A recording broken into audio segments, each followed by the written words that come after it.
하나님 말씀은 다니엘서 5장 1절부터 6절 그리고 23절부터 31절까지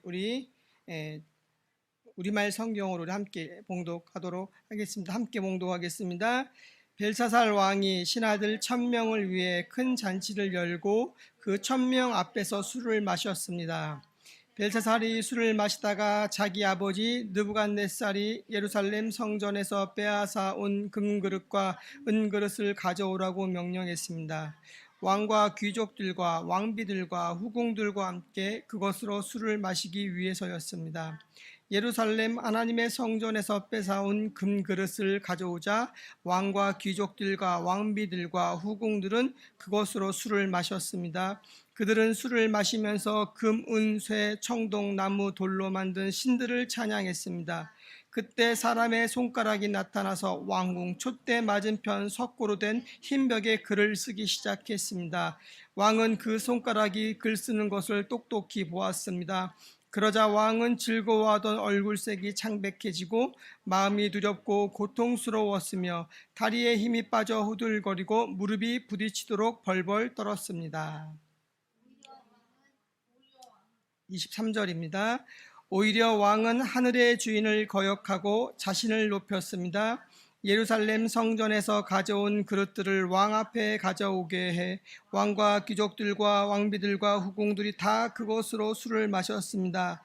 왕은 또한 은금, 청동, 쇠, 나무, 돌로 만든 신들, 곧 보지도 못하고 듣지도 못하고 알지도 못하는 것들을 찬양했습니다. 그러나 정말 왕의 생명을 손에 쥐고 있는 왕의 모든 갈 길을 이끄시는 하나님께는 영광을 돌리지 않았습니다.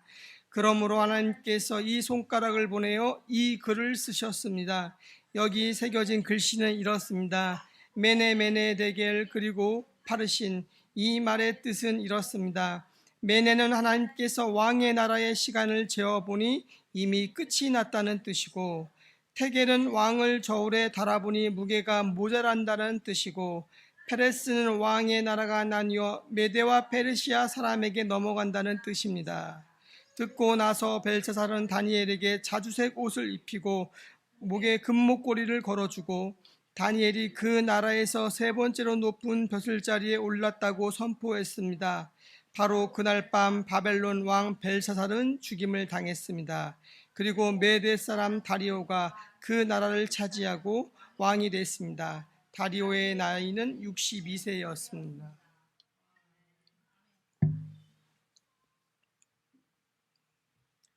교만은 멸망이 따르고라는 제목으로 오늘 말씀을 전하도록 하겠습니다. 벨사살이 느부갓네살의 아들이라고 성경은 표현을 하지만 사실은 아들이 아니고 손자예요. 그런데 이제 직계 후손이기 때문에 그냥 아들이라고 표현을 하는데, 벨사살은 그나보니스의 아들이죠. 간단하게 이야기하면 느부갓네살 그리고 그나보니스 그리고 벨사살 이렇게 족보가 이렇게 이어진다고 보면 됩니다. 근데 아들이라고 표현을 해도 그렇게 이해하고 들으시면 될 것 같고요. 바벨론 제국이 이제 3대만의 역사 속에서 사라지는 결정적인 이유가 결국에는 교만 때문이죠. 그들이 하나님을 온전히 찬양하고 예배하고 경배하지 아니하고 알 수 없는 신들에 대해서 하나님 눈이 죄로 어두워졌기 때문에 하나님을 온전히 볼 수 없는 그 비극적인 현실 속에서 아무리 큰 권력을 가져도 결국에는 하나님의 계시의 빛이 그의 눈을 열어주지 않는 한 썩어 없어질 우상들을 섬기며 찬양하는 것. 로마서 1장에 이 이야기가 너무나 잘 나와 있는데요. 요 부분이 세상 속에서 보이기 시작하면 성경 말씀과 그리고 복음의 역사와 하나님의 일하심이 새롭게 다가오기 시작한다는 겁니다. 세상에 하나님을 모르는 모든 사람들이 다 이 문제에 걸려 있거든요. 돌멩이에게 예배하고 절하거든요. 썩어 없어질 세상의 해와 달과 별과 세상의 모든 동물과 식물에게 예배하는 자들의 모습이 바로 하나님의 형상의 지음을 입고 지음받은 인간의 비극적인 현실, 하나님 떠난 인생의 모습이라는 거죠. 여러분, 교만은 패망의 선봉이라고 잠언 16장에 말씀을 합니다. 그 말씀을 우리말 성경으로 했을 때 교만은 멸망이 따르고 이렇게 번역을 번역이 되어져서 제가 제목을 이렇게 잡았습니다.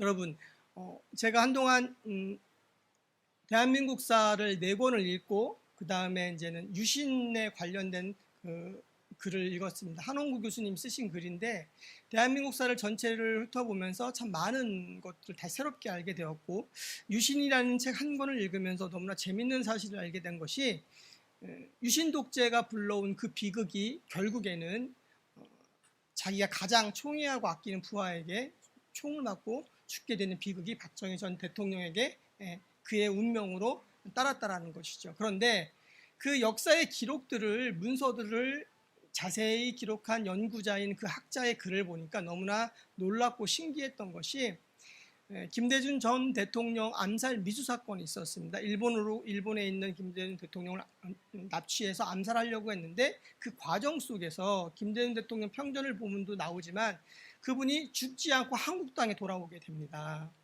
근데 중요한 것은 그를 죽여야 되는데 죽이지 않고 한국 땅에 풀어준 그 과정 속에서 하나님의 놀라운 개입이 있었습니다. 김대중 대통령은 눈이 가려진 상황에서 비행기 소리를 분명히 들었다고 했습니다.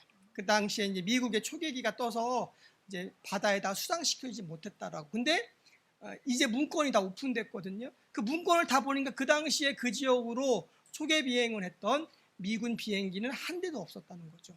그리고 더 놀라운 것은 그 과정 속에서 김대중 전 대통령이 주님을 깊이 만나는 놀라운 성령의 체험을 했고, 카톨릭 신자로 살다가 떠나셨지만 그분이 분명한 그리스도인이라는 신앙 고백이 있었거든요.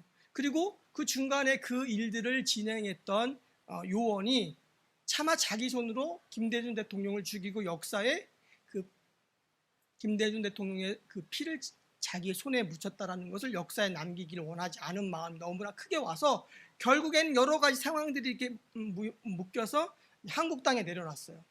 죽여야 되는데 한국 땅에 들어온 이상 이미 그 사람을 죽일 수 없는 상황이 되었어요. 워낙 거물이고 위험한 사람이었기 때문에 저쪽 편에서 볼 때. 근데는 김대중 대통령이 풀려났는데 이 사건으로 인해서 생긴 문제가 뭐냐면, 그 밑에 박정희 대통령 밑에 있었던 많은 권력자들이 그 자리를 놓고 떠나게 되죠. 목이 잘리게 된다는 겁니다. 그래서 정권의 제2인자, 제3인자의 정권의 판도가 이렇게 바뀌면서 새로 정립된 게 비서실장으로 차지철이 들어오고, 또한 중앙정보부장으로 김재규가 들어온 거고요. 끝내는 그 김재규의 손에 의해서 박정희 대통령이 죽게 된다는 것이죠. 그 역사적인 상황들, 그러면서 박정희 전 대통령이 그런 이야기를 했다고 합니다. 그 김대중 암살 미수 사건이 일어나지 않았더라면. 왜? 그 사건으로 인해서 유경수 여사가 죽게 된 거거든요. 문세광이 일본에 사는 제일교포였는데 그가 김대중 대통령이 납치된 사건 이후에 마음에 칼을 갈고 일본 경찰의 총을 훔쳐서 한국으로 들어왔고요. 그리고 광복절 행사 때에 일본 정부에 관계된 사람으로 위장해서 몸에 검사를 받지 않고 들어와서 총을 쐈는데, 그런 과정 속에서 유경수 여사가 죽게 된 거거든요.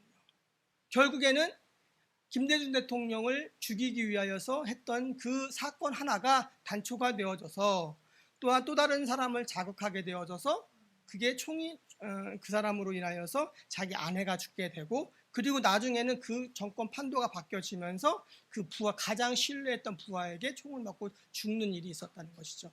이 역사적인 사건을 보면서 한 사람의 교만이 그 끝이 그렇게 비극적으로 맺는 것을 보게 되었습니다. 여러분, 세상이 우연처럼 돌아가는 것 같고 세상에 권력 있고 힘 있는 사람들이 모든 것들을 좌우로 흔드는 것처럼 보이지만, 하나님이 역사 말에 모든 심판을 한 번에 하시겠지만 하나님은 그럼에도 불구하고 인류와 개인의 역사 속에서 흘러가는 과정 속에서 우리가 하나님의 분명한 심판을 받고 살아간다는 거죠.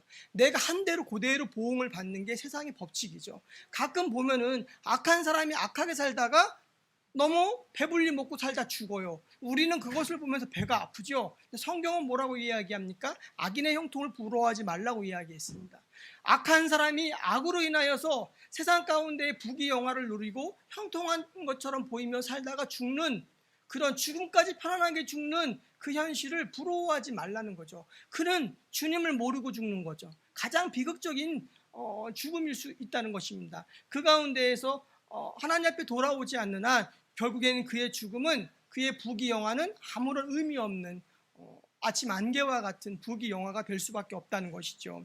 여러분, 교만함은, 그리고 하나님이 우리에게 주신 수많은 권력과 재능과 물질과 은사들을 우리 부어주셨다고 하여 그것을 교만하게 사용할 때 결국에는 그 교만이 칼이 되어 우리에게 돌아올 수밖에 없다는 것입니다. 오늘의 본문의 벨사사 왕 또한 귀족 1000명을 불러서 큰 잔치를 베풀고 있습니다. 지금 나라가 엄청나게 부강하고 국방력이 튼튼해서 1년에 한 번 자기 생일에 1000명을 데려다가 축제를 벌이는 게 아니에요. 그런 상황이 아니고 지금은 바벨론이 계속 메대와 페르시아에게 지고 있었던, 전투 중에 지고 있었고 여러 성들이 함락되고 있었던 그런 위기적인 상황 속에 있었다라는 것이죠. 그런데 그는 그런 위기 속에서 그것을 뚫고 이겨낼 만한 할아버지 느부갓네살의 어떠한 그 강인함과 정신력, 그 다음에 전투력이 있지 않았습니다. 그 같은 혈족이기 때문에 그 자리를 이어받았는데 결국에는 그는 어떻게 보면 그 두려움 때문에, 그 높은 권자에 대한 교만함 그리고 두려움, 모든 감정들이 복합적으로 작용해서 그는 술 취하여서 많은 사람들 앞에 자신의 힘도 과시하고, 그리고 더불어서 썩어 없어질 것들, 그리고 움직이지도 못하는 것들을 향하여 찬양하는 그런 사람이 되었다라는 것이죠.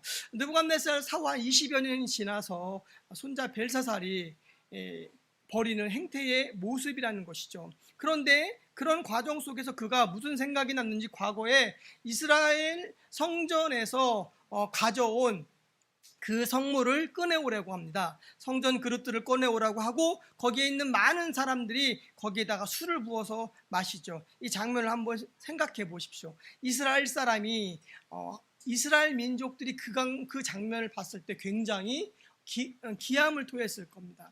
여러분, 바벨론 제국에서 어떤 일들이 벌어지고 있습니까? 전쟁 중에 있었고 바벨론 성 또한 언제 함락될지 모르는 위기 속에 있었고, 그런 중에 있었지만 결국 그들은 광란의 파티를 벌이고 우상 숭배를 하고 하나님의 성전의 기물들에게 술을 부어서 술 취하는 모습들 속에 그들은 광란의 파티를 벌이고 있었다라는 것이죠. 건드려서는 안 될 것을 건드리고 많은 모습을 봅니다. 그리고 그런 과정 속에서 전혀 예상하지 못했던 일들이 일어나는데 손가락이 나타납니다. 왕궁 촛대 맞은편 석회벽에 글씨를 씁니다. 왕이 그 글자를 글씨를 쓰는데 메네 데길 우바르신, 우리 개역 개정 성경에는 그렇게 나와 있습니다. 결국에는 그 뜻이 뭔지 본문을 통해서 우리가 함께 나누었죠. 하나님께서 왕의 모든 것을 달아서 재어보니, 이제는 저울추에 올려서 재어보니 이제는 더 이상 어찌할 수 없을 만큼 기울었다라는 것이죠. 하나님께서 모든 것들을 주관하시고 주장하시는데 하나님이 이제는 그 모든 권력과 권세를 거두어가겠다라고 이야기한다면 그의 아무리 큰 권력도 결국엔 끝날 수밖에 없다라는 것이었습니다. 사랑하는 여러분, 술김에 나온 행동이었지만 성전의 기물을 가지고 술을 마신 것 자체가 벨사살의 굉장히 큰 교만이죠. 자신의 두려움을 감추는 모습도 그 안에 있었고, 그리고 누구도 나를 건드릴 수 없었다는 어떠한 허세, 그런 것들도 그 안에 담겨져 있었을 수 있습니다. 그러나 결국에는 하나님의 손가락이 등장해서 글씨를 씁니다. 이것을 파티를 즐기던 왕이, 다니엘서 5장 6절에 보면은 왕이 즐기던 얼굴빛이 변하고 그 생각이 번민하여 넓적다리 마디가 녹는 듯하고 그의 무릎이 서로 부딪힌지라. 무슨 얘기인지 알겠죠? 무릎이 이렇게 막 부딪혔대요. 너무 무서워서 무릎이 부딪혀서 벌벌벌 떨었다는 것이죠. 수많은 술사들을 데려다가 해석하라고 하는데 아무도 해석을 하지 못합니다. 그런데 왕비가 그때서야 다니엘을 이야기합니다. 벨사살은 다니엘 생각을 못했습니다. 왕비가 다니엘을 추천하면서 이런 인물이 있습니다 라고 이야기하자 다니엘을 불러왔고 다니엘에게 많은 상을 내리겠다고 합니다. 네가 이 문제를 해석하면 다니엘이 그런 거 필요 없다라고 이야기하죠. 그런 가운데에서 다니엘은 있는 그대로 하나님이 주신 계시의 뜻대로 메네 데겔 우바르신에 대해서 해석하고 설명을 한다라는 것이죠.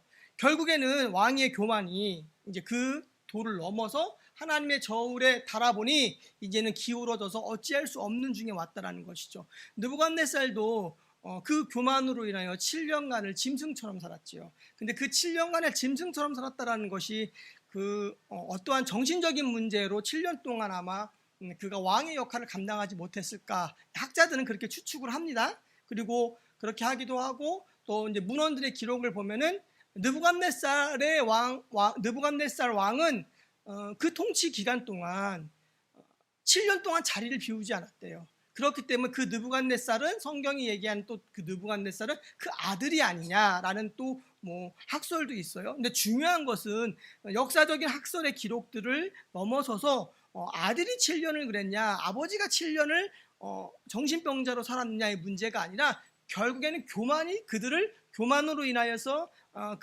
하나님께서 그들을 징계하셨고, 징계함으로 말미암아 마음이 낮아졌다라는 과정들을 보여주는 메시지거든요. 그런데 우리는 성경에 있는 그대로의 말씀 속에서 보아졌을 때 느부갓네살 왕이 7년을 하나님께 징계를 받고 유리하며 방황하며 짐승처럼 살았다는 거죠.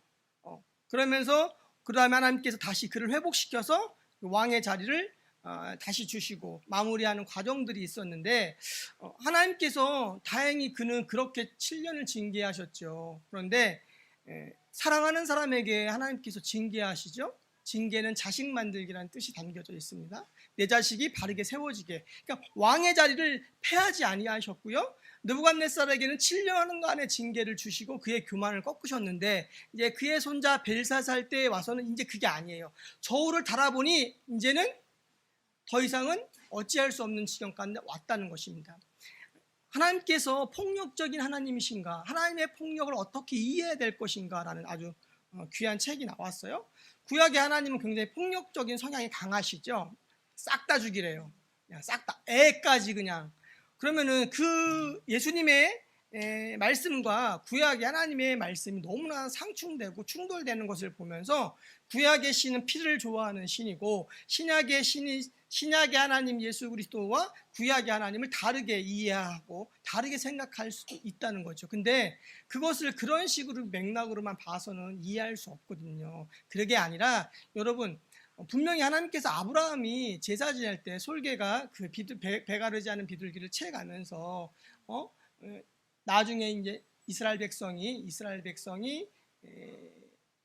이집트 애굽으로 들어갔고, 그리고 430년 동안에 그 안에서 노예 생활을 하다가 출애굽에서 가나안 땅의 여정으로 간다고 말씀을 한 큰 계시의 약속의 말씀들을 보여주시는데, 왜 400여 년 동안을 하나님께서 기다려 주셨냐 하면은, 그 시간 동안 가나안 땅에 사는 이방 민족들이 그 죄가 관영하지 그러니까 하나님이 허용하시는 그 임계점, 한계점까지 그들의 죄가 차지 않았기 때문에 하나님이 그들이 돌아오기를 기다리고 바라보셨다는 거죠. 그러나 그들이 하나님을 향한 어떤 회개와 돌이킴이 아니라 끝끝내 그들의 죄악이 끝에 차서 그들을 징계하시기 위하여 하나님의 백성들을 하나님의 때에 하나님의 방법으로 인도하여서 그들을 징계했다는 거죠. 동일합니다. 하나님의 백성인 이스라엘 백성들도 우상 숭배하고 하나님 앞에 죄를 지으면 하나님이 이방 민족을 들러서 그들을 공격하죠. 블레셋을 들어서 그들을 치시며 정신 차리게도 하시고,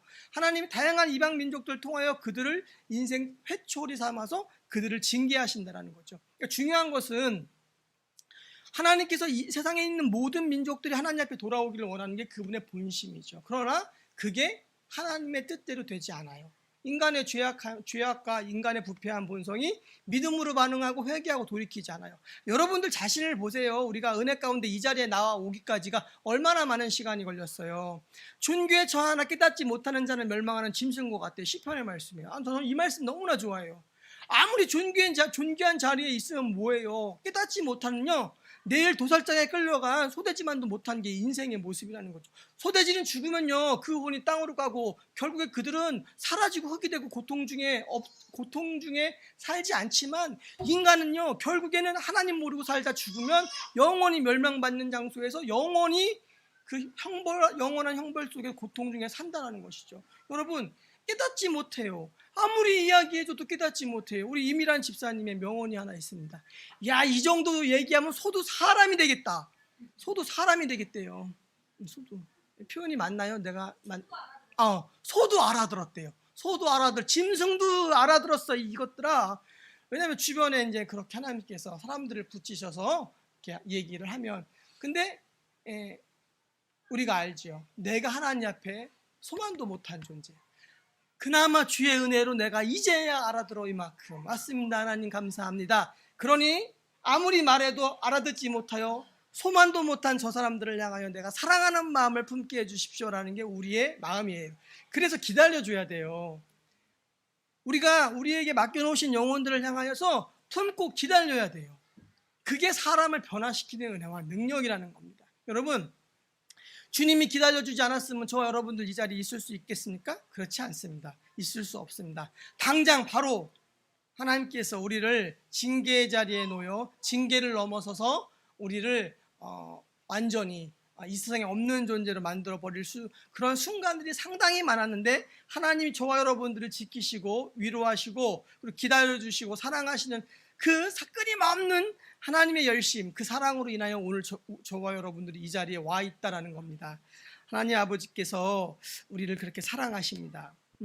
그 사랑이 오늘 저와 여러분들 가운데 있기 때문에 우리가 지금보다 앞으로 더 성장하더라도 저와 여러분들이 재정적으로, 사회적으로 지위, 그 다음에 인기와 명예와 권력, 또한 물질과 힘, 세상에 보여지는 어떠한 그 화려한 가치들이 나에게 부어져도 내가 그것을 잘 사용할 수 있는 사람은 어떤 사람이냐?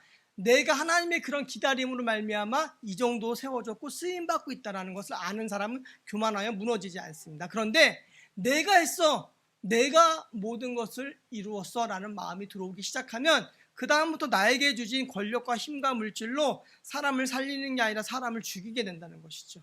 그렇게 되면 그로 인하여 하나님의, 우리를 향한 하나님의 임계점에 그 임계점이 다 차면 하나님이 우리를 향하여 징계하시죠. 신학교 다닐 때 제가 상담을 했습니다.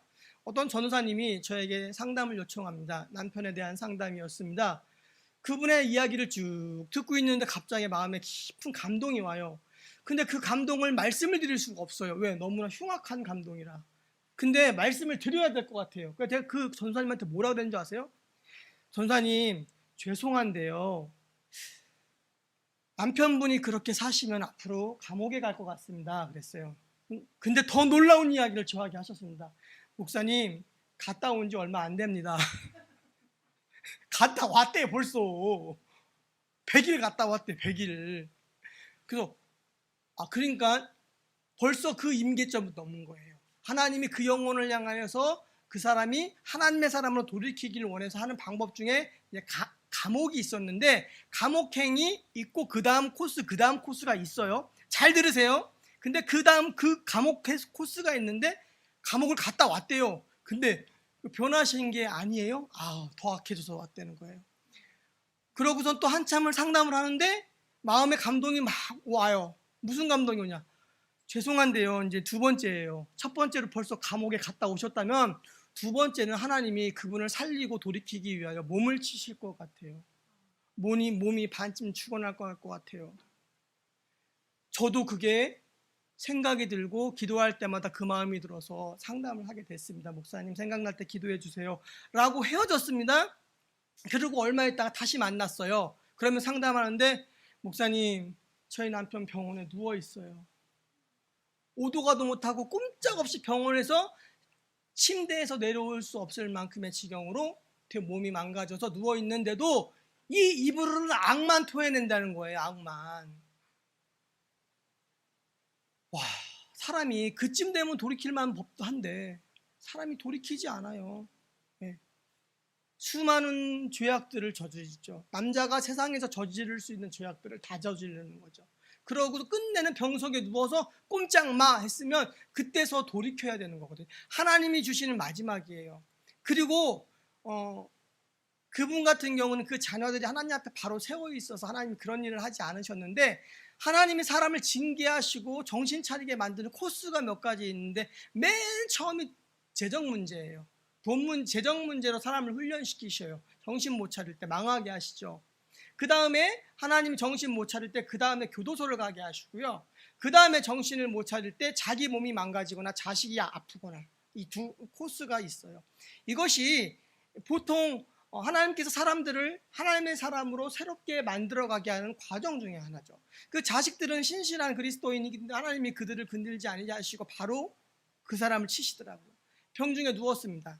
그리고 세월이 한참 흘렀어요. 제가 이제 학교를 떠나고 목회 현장에 나오고 이제 그분을 뵙지 못했는데 그 이후에 어떻게 됐는지 궁금한 마음이 들어요. 말씀을 준비하면서 하나님이 그분을 죽이기 위하여서 그렇게 고난 중에 집어넣은 게 아니라 그분을 살리기 위하여서 그 고난 중에 집어넣었다라는 것이죠. 징계라는 단어, 자녀를 만든다라는 뜻이 담겨져 있다라는 것이죠. 사랑의 회초리. 근데 그럼에도 불구하고 돌이키지 않습니다. 그럴 때 결국에는 그 하나님이 참으실 수 있는 임계점을 넘으면 그것은 개인과 민족과 나라 그 큰 흐름 속에서 하나님의 임계점이 넘으면 모든 것들은 하나님이 그대로 보응하신다라는 겁니다.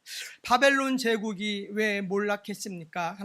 하나님께서 칼든 천사 하나님의 군대를 보내시면 훨씬 더 적극적인 어떠한 이렇게 효과, 시각적인 영상적인 효과가 났을 텐데 하나님께서 손으로 글씨를 딱 써주시고 그들에게 멸망의 메시지를 주시고 메대와 페르시아를 통하여 그들을 무너뜨리십니다. 그런 것들을 보면서 역사가 헤로도토스가 바벨론의 멸망을 다음과 같이 기록합니다. 그날 밤에 메대와 바사 특공대가 바벨론 성의 수로를 따라 올라가 은밀하게 성문을 열고 들어가 바벨론을 패망시켰다. 우리 지난주에 바벨론 성을 보았죠. 느부갓네살 왕이 지은 그 어마어마한 바벨론 성, 그 작은 성만한 규모의 바벨론 성, 굉장히 철옹성과 같았대요. 그래서 외적이 함부로 거기 들어올 수가 없었는데 메대와 바사의 특공대가 바벨론 성의 수로를 따라 올라가 은밀하게 성문을 열고 그 대군이 쏟아들어가 결국에는 바벨론이 멸망하게 되었다라는 것이죠.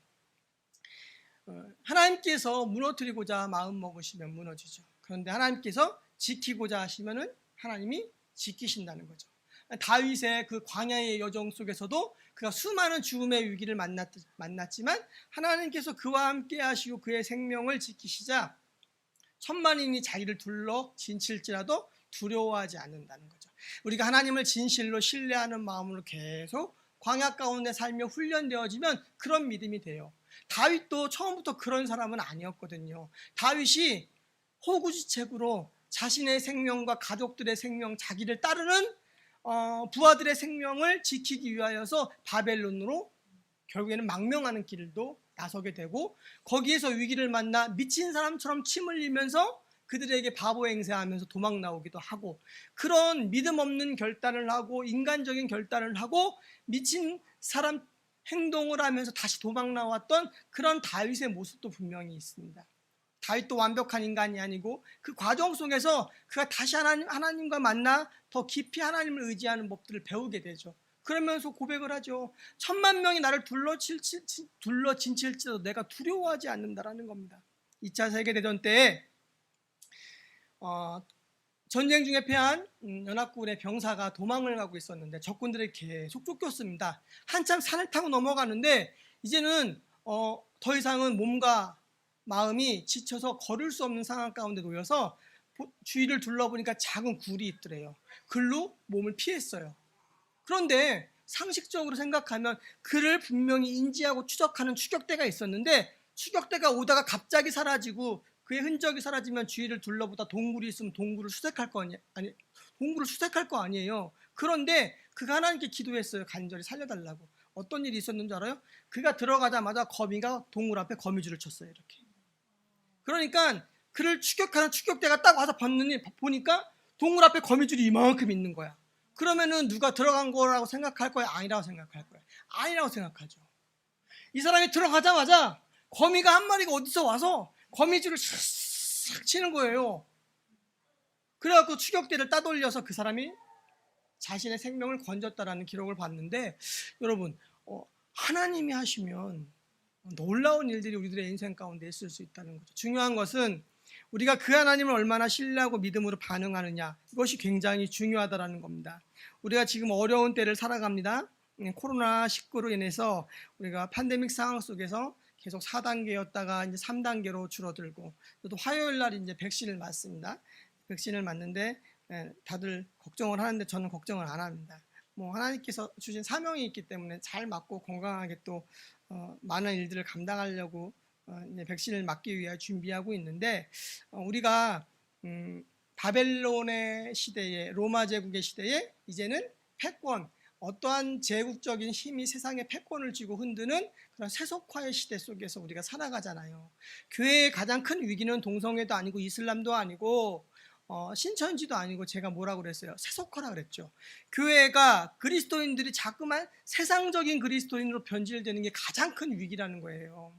여러분들이 우리가 세상에 살지만 세상의 그런 가치와 문화에 그리고 힘이 제일 중요시되는 제국주의 안에서 우리가 살아가지만 그 가운데서도 내가 누구인지를 분명히 아는 나만의 정체성이 확고해질 때 우리는 그 가운데에서 하나님의 놀라운 능력과 일하심을 볼 수 있다는 겁니다. 저와 여러분들은 그렇게 세상적으로 힘이 많은 사람들이 아니죠. 우리는 가진 것도 그 다음에 어떠한 그 배움과 재능과 영향력이 또 한계에 있는 연약한 사람들이지만 우리가 그런 세상 속에서 살아갈 때에 다윗과 다니엘처럼 담대한 마음으로 그 문제들을 부딪혀 싸워 이길 수 있는 원동력은 어딘 줄 아십니까? 하나님이 날 도우신다라는 그 믿음이에요. 여러분, 하나님 기가 막힌 방법으로 나를 도우세요. 그런데 그 믿음이 흔들려요. 목사인 저도 흔들려요. 개척해서 저는 지금까지 수많은 기적을 봤습니다. 크고 작은 기적들을. 근데 재정이 마이너스가 30이 나고 재정이 마이너스가 이번 달에 60만 원이 마이너스가 납니다. 예를 들어. 그러면 하나님 이번 달 펑크네요. 하나님 어떡하죠? 이게 기도가 나와요. 근데 처음엔 믿음의 기도가 아니고요. 걱정의 기도가 나오는 거예요. 무슨 말씀인지 아시겠죠? 저는요 엄청난 기적을 보고 여기까지 온 사람인데 3억도 아니고 6억도 아니고 30, 60만 원이라는 재정이 부족해질 때 마음이 불편해지고 부담감이 생겨요. 그러면서 야 믿음 없구나라는 생각이 들어요. 그때 다시 하나님 앞에 기도합니다. 하나님 이번 달 재정이 이러이러한 상황에서 부족합니다. 하나님 이 재정을 채워주십시오. 라고 하면 갑자기 어디선가 뭐가 와요? 전화가 와요. 여러분 전화. 모르는 번호 스팸은 잘 구분해서 받으시고 아시는 지인들이 갑자기 전화할 때는 잘 받으셔야 돼요. 그랬더니 갑자기 전화가 와서 상담을 하게 됐고 상담을 한 게 아니라 전화 통화를 하면서 이야기를 나누고 이제 한번 뵙기로 했고 지인 권사님인데 그분이 저에게 목사님 조금 후원할게요. 짜장면 정도만 사드시면 돼요. 알겠습니다. 우선 짜장면 정도 사 먹을 계획으로. 근데 그분이 개인 통장에 20만 원을 후원을 하셨더라고요. 그래서 야 20만 원짜리 짜장면이 있구나. 제가 속으로 생각하면서 감사한 마음으로 이제 받고 연락하고 오늘 영상 예배를 함께 드리시는지 모르겠어요. 영상 보내달라고 하셨거든요. 지금 코로나 중에 함께 있지 않았다고 그랬는데 하나님의 응답이 거기서 왔어요. 근데 하나님 조금 모자르게 채우시죠. 조금 모자르게. 그러나 그 다음도 하나님이 풀어가시는 거예요. 믿음 없는 목사를 책망하시고 그리고 믿음 없는 하나님의 사람들 왜? 저도 연약한 자고 저도 믿음 없는 모습 보이면 은혜 받잖아요. 목사가 조금 골골하면 성도들이 은혜를 또 받더라고요. 너무 쓰러지면 안 되겠지만 우리 다 그렇게 연약한 존재라는 거예요. 문제 있을 때 재정의 압박을 받을 때 상황 속에서 하나님이 그 문제 풀어가실 거야라는 담대함이 오면요 누구도 무섭지 않아요. 왜? 내 인생의 주인, 내 사업의 주인, 그리고 내 앞으로 인생의 진로와 계획의 모든 내 가정의 주인이 하나님이십니다라는 것을 100% 신뢰하고 인정하면 그 어떤 권력 앞에서도 우리가 당당할 수 있고 그 어떤 위기 앞에서도 우리가 무너지지 아니할 수 있다라는 것입니다. 갈라디아서 6장 7절의 말씀입니다. 스스로 속이지 말라. 하나님은 업신여김을 받지 아니하시나니 사람이 무엇으로 심든지 그대로 거두리라. 심는 대로 거둔대요. 제가 존경하는 박영선 목사님이 가장 흠모하는 말씀이 이 말씀이고 가온으로 삼는 말씀이 이 말씀이래요. 되게 특이하시죠? 심는 대로 거둬. 인생은 결국에는 그거거든요. 그렇기 때문에 우리가 영적인 것을 심으면 영적인 것을 걷고요. 육적인 것을 심으면 육적인 것을 걷는 거예요. 우리가 사람을 죽이기 위하여서 그런 독재를 위해서 육적인 것을 심자 그것이 칼이 되어 총알이 되어 나에게 날라와 죽게 되죠. 박정희 전 대통령이 굉장히 의심이 많은 사람이었습니다. 그러나 그렇게 해서 세운 신복이 자기를 쏘는 비극을 맞게 되어졌죠. 그리고 더 놀라운 것은 최근에 연구되고 발견된 것인데 박정희 대통령을 저격한 문세광에 의해서 유경수 여사가 죽게 되었는데 그 총으로 유경수 여사가 죽지 않았고 그것을 방어하던 경호관의 총에 의해서 유경수 여사가 죽었다라는 그 기록이 나왔어요. 이것을 어떻게 볼 것이냐 논쟁이 있지만 그 소리를 가지고서 봤을 때 총성이 두 발이 들리는데 다른 총이라는 것이 그 당시에는 이것을 감청하고 그것을 소리를 분석할 기술이 없었지만 지금은 있잖아요. 왜? 그때 그게 생중계로 나가는 영상이었기 때문에 소리가 탕탕 나면서 그 총소리를 우리는 똑같이 듣지만 그러나 달랐다는 거죠. 문세광이 박정희 대통령을 쏘기 위하여 걸어 나갈 때 거기 수많은 경찰관이 있었는데 안 움직였대요. 왜 안 움직인 줄 아세요? 경호원들이 대통령 경호실에서 경찰들 우리들 지시 있으면 꼼짝도 하지 말라고 그랬대요. 바보들이죠. 지금 누군가가 대통령 연설을 하는데 가운데로 막 걸어 나가는데 경찰관이 그렇게 말하는데 아무도 재지 않고 발도 걸지 않았대요. 만약에 누군가가 발을 걸었다면 또 역사의 흐름은 또 달라졌겠죠. 작은 한 포인트 한 포인트. 우리가 세상은 역사에 만약에라는 가정은 없대요. 만약에 이랬더라면.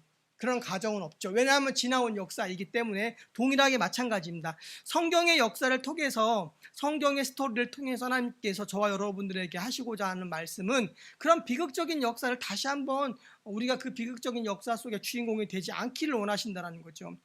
벨사살 왕처럼 교만한 마음으로 하나님을 조롱하고 하나님을 조롱한 다음에 결국에는 죽게 되는 그런 비극 가운데 저와 여러분들이 살지 않기를 원하신다는 거죠.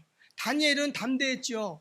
다니엘은 그 저주와 같은 이야기를 벨사살에게 그대로 합니다.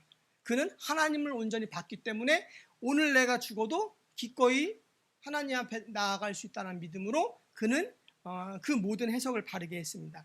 여러분, 헤롯 왕이 예수님 아기 때 죽이려고 했던 그 헤롯 왕이 어떻게 죽었는지 아세요?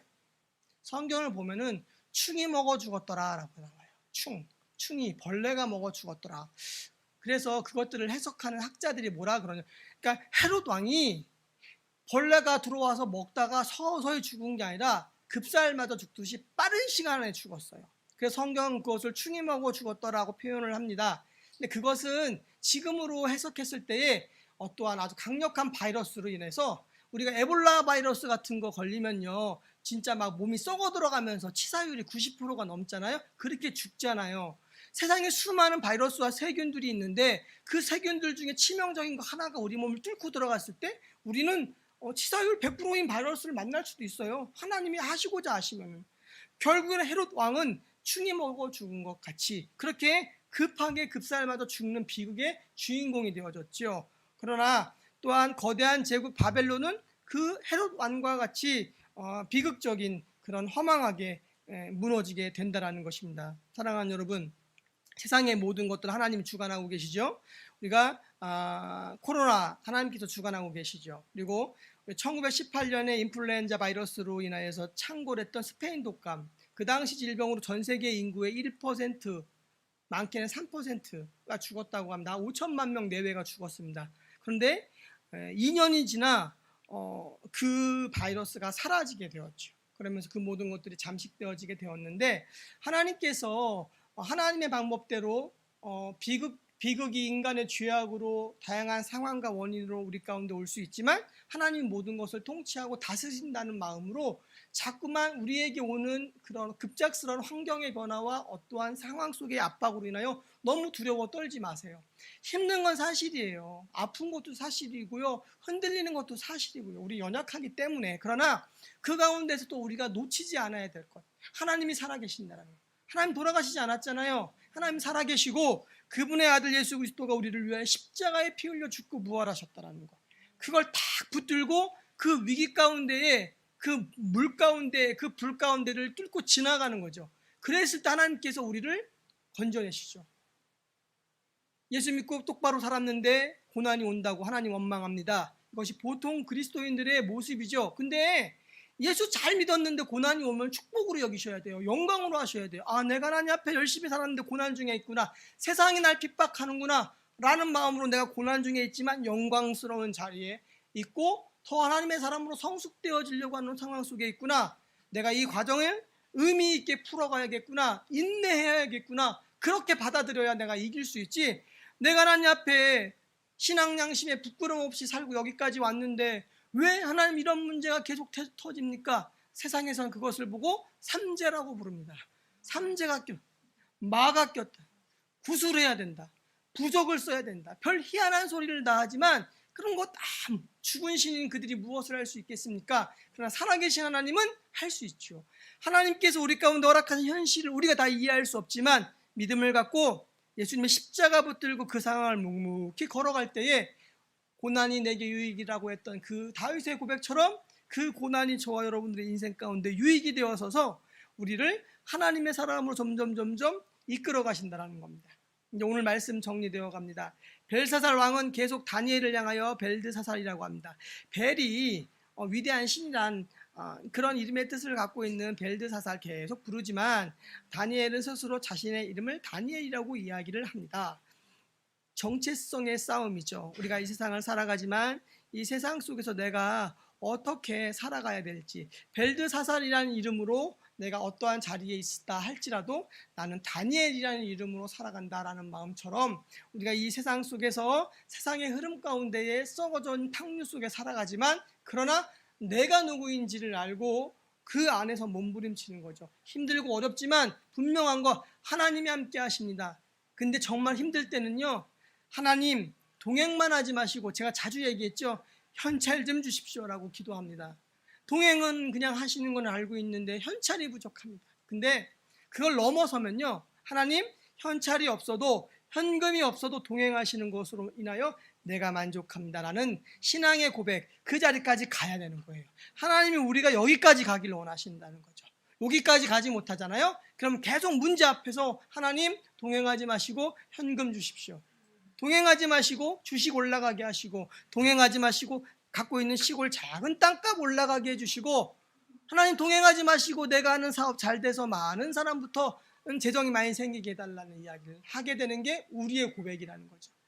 개척하고 4년 차까지도 계속 동행하지 마시고 현금 주십시오 기도를 제가 많이 했는데 5년 넘고 6년 넘으면서 죽음의 골짜기를 지나고 나니까 하나님이 동행하시면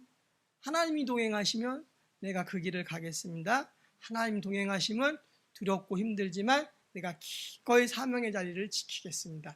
그럴 때마다 하나님은 저와 여러분들께 우리 주님의 몸된 교회 위에 또 다른 은혜와 위로로 함께 하시고 피할 길을 내시고 돕는 손길을 붙이셔서 하나님의 살아계심을 보여주십니다. 그러나 교만할 때에, 그러니까 하나님 원망하며 그리고 또 하나님 축복하실 때에 부으신 것을 가지고 내 욕망대로 사용했을 때에 하나님이 우리를 그것들을 거두어 가셔서 하나님의 사람으로 새롭게 거듭나게 하시죠. 우리가 깨끗한 그릇, 넓은 겸손한 그릇 준비되어져서 하나님 무엇이든지 부으셔도 내가 이것을 가지고 죄짓지 않고 하나님 앞에 바르게 사용할 수 있는 사람 되게 해주세요.